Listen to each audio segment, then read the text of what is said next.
guys, ito pa lang yung naabot namin and meron pa doon sa taas. So dito kami dadaan.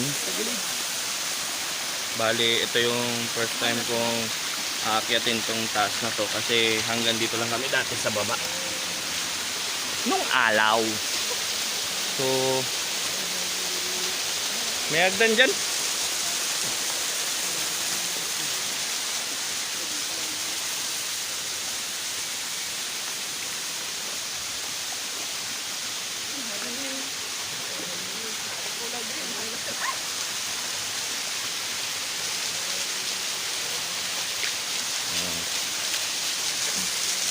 Oh, ang tarik ng daan pero maganda. So ayan po.